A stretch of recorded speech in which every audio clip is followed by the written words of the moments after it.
Hey, what's up? This is Todd Smith. I'm back with another video. And in this video, I'm going to talk about anger in synthesizers and my opinion on why you see so much anger in the synthesis world towards, various types of gear, hatred towards various types of brand. And this isn't just like minor hatred. You'll see, extreme anger in within forums, various forums across the web. Think that anyone who spends a lot of time within the, synthesizer forum realm or group realm online knows that there's a good amount of hatred towards various gears and they can clash battles. And as I said before, this isn't something that's just specific to the synthesizer realm. This is really something that goes across the board.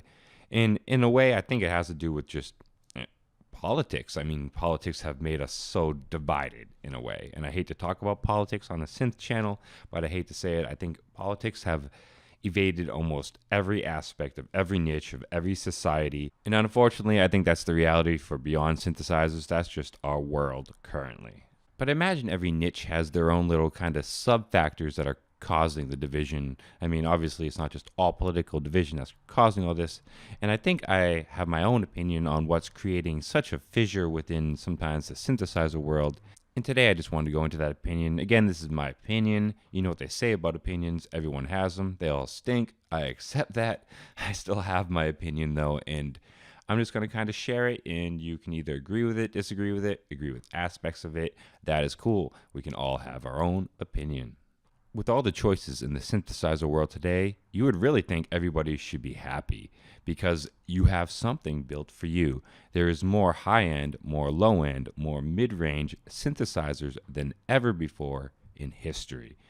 In reality, everyone should be satisfied because almost every niche is filled, from the point down to the Volca all the way to the Moog 1. It really doesn't matter where you stand within your financial reason. Everything is covered and everyone should be happy.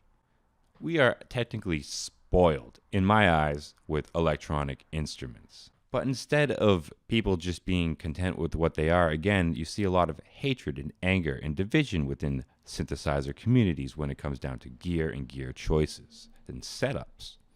I think a lot of this, people really want every piece of gear built for them. They want every single piece of gear built exactly to their specification. And then when it comes down to it, they really act like they're going to buy every single piece of gear rather than just being 100% content with what they own, what comes out for them, and understand that other things are going to come out for other people. I think there's a huge division within two mindsets in the synth community. You have people who are consumer-driven synth people. And generally, these consumer-driven mindsets, what I consider the people who have them, are quicker to rip apart brands they don't like, or synthesis architecture they don't like, or a synthesizer that doesn't have something that they want, or they're quicker to just rip things apart, in my opinion, because they're more about consuming. They're more about every piece of gear that comes out. The consumer-driven mindset is clashing with the artistic mindset. I feel that's the two main mindsets that you have within the synth community. You have people that are more consumer driven and you have people that are more artistic driven. And when those mindsets clash, it can create a pretty nasty environment. Those two type of mindsets are so different and so variant, and they clash so hard online. I'm definitely more of the artistic mindset. I really don't choose brands and types. I love what I vibe with. I sit down with a piece of gear. It could be $200. It could be $10,000. If I enjoy it, if I vibe with it, if I get, some sort of artistic drive out of it, then I use it.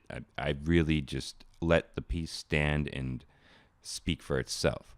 And I definitely feel that YouTube is kind of perpetuating this consumer-driven mindset with its channels, because I'm not hating on YouTube channels and synthesizer channels, but the fact is, anyone who watched the Fire Festival documentary, and I mean, you should have known this before that, but after that, you can't not admit that online influencers are huge. They have massive influence on what we do and what we consume and what we buy. We highly trust who we watch online more than news these days. Synth companies know this. They're intelligent, and they've been sending free gear to synthesizer influencers for years now, to get promote their products. And that in my set, in my mind, is happening to so many channels.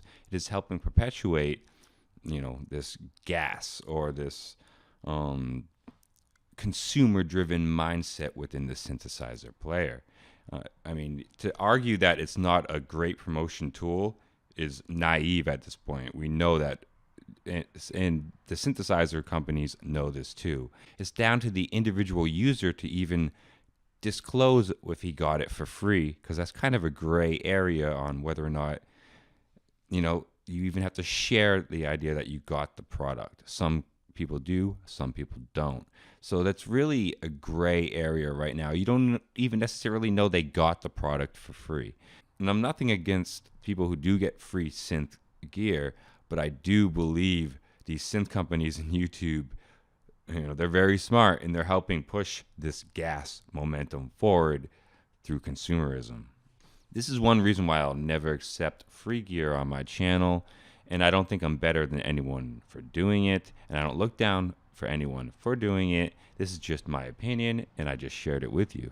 And like I said, we're really in an awesome time in music history. We have more choices than ever before. We have more options than ever before. I'm really happy to just be in a time where I've got so many hardware, software options, able to create this, electronic soundscape and have these possibilities. As I always said, my firm belief is the best piece of gear is one that you own and that you gravitate to every day. It doesn't matter how much it costs. It doesn't matter the brand. It doesn't matter the type. If you have it in your room and want to use it on a daily basis, that's the best synthesizer to you. As when it comes to expanding, honestly, a lot of people ask what's the best synthesizer on groups, and people are always going to give you synthesizers they've owned and touched. And when it comes down to what's the best synth for bass, what's the best synth for whatever, that's honestly something that everyone's going to give you their limited opinion. And for you to find your best synthesizer in anything, you're going to have to touch it, feel it, play it, and your best might be completely different than everybody else's. So until next time, stay positive, stay creative, support each other. Peace.